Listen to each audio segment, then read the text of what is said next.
तिरुपति बालाजी के बाद दूसरे मंदिरों पर भी प्रभाव।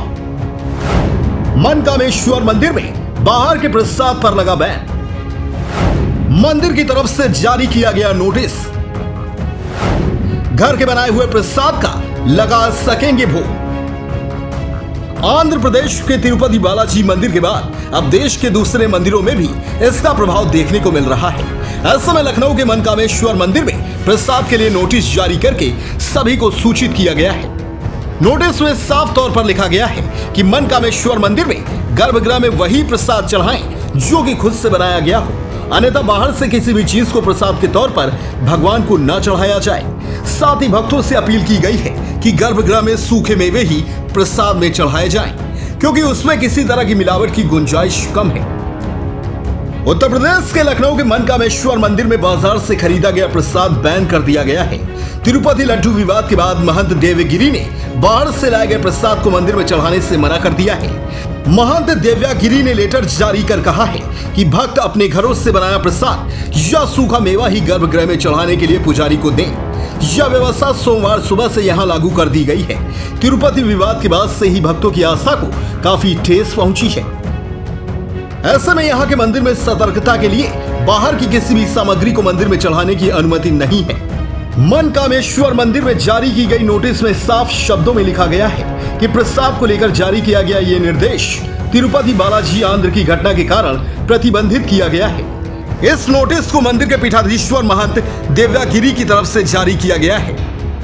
शायद मुझे लगता है इससे बड़ा कोई आस्था पे आघात नहीं होगा कि जो लोग शाकाहारी हैं या जो लोग बिल्कुल धार्मिक प्रवृत्ति के हैं, जो शायद कभी भी किसी प्रकार का लहसुन प्याज का भी सेवन नहीं करते हैं, उनको अचानक से जब ये पता चलता है कि हमने उनके प्रसाद में नॉनवेज लिया है, सुअर गाय या मछली के तेल का सेवन किया है, तो मुझे लगता है इससे ज़्यादा कष्ट का विषय और कोई नहीं हो सकता है। और जब प्रसाद को लेके ऐसी घटना हो तो मुझे लगता है क्या करना चाहिए क्या नहीं करना चाहिए, ये बहुत ही बड़ा विषय था। तो हम लोगों ने ये कोशिश करी है कि गर्भगृह के अंदर चूँकि विग्रह हैं और भोलेनाथ हैं, तो कम से कम वहाँ तक प्रसाद ना पहुँचे।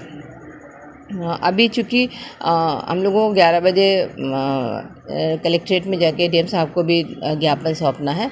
उसमें भी हम यही कह रहे हैं कि जो समय समय पे या तो प्रसाद की जांच होती रहे या फिर जैसे वैष्णो देवी अन्य जगहों पे सूखे प्रसाद की व्यवस्था है। नारियल की एक घटना हुई तो नारियल बैन हो गया, या जो भी अपना ड्राई फ्रूट्स है वो उनको घर में ही तैयार करते हैं, उनका पाक बनाते हैं, फिर वो ले जाते हैं। तो ऐसा सारे श्रद्धालुओं से हमें अनुरोध रहेगा कि वो लोग ऐसा करें, क्योंकि अगर प्रशासन कोई व्यवस्था करता है तो उन्हें लगता है कि हम पे कोई फोर्स किया जा रहा है। जब आप स्वतः, चूँकि कष्ट आपको हुआ है, और सारे श्रद्धालुओं से आपके चैनल के माध्यम से ये अनुरोध रहेगा कि आप लोग प्रसाद या तो घर से लाएं, घर पे भी अगर आपको घर का घी निकले तो लाएं, नहीं तो ऐसा कोई पकवान बना के लाएं जिसमें घी का यूज ना हो, और गर्भगृह तक वही भोग लगेगा जो आप घर से बनाएंगे। बाहर के प्रसादों को अभी शुरुआत में रोक है, फिर धीरे धीरे जब उनको बता दिया जाएगा तो फिर प्रसाद को नहीं चढ़ाने का हम लोग अनुरोध कर रहे हैं। गौरतलब है देश भर के मंदिरों में प्रसाद के चढ़ाने को लेकर काफी असमंजस और डर है। लोग बाहर से खरीदे गए प्रसाद को मंदिर में ले जाने से बच रहे हैं। वहीं मंदिरों में इस तरह के रोक के बाद प्रसाद के व्यवसाय पर बुरा असर पड़ सकता है। लेकिन बड़ा सवाल ये उठता है कि जब लोग उनके द्वारा बनाए गए प्रसाद को नहीं खरीदेंगे तो उनका गुजारा कैसे होगा। इससे प्रसाद व्यवसाय में रहने वाले लोगों की मुश्किलें बढ़ सकती हैं। Report DNM news network.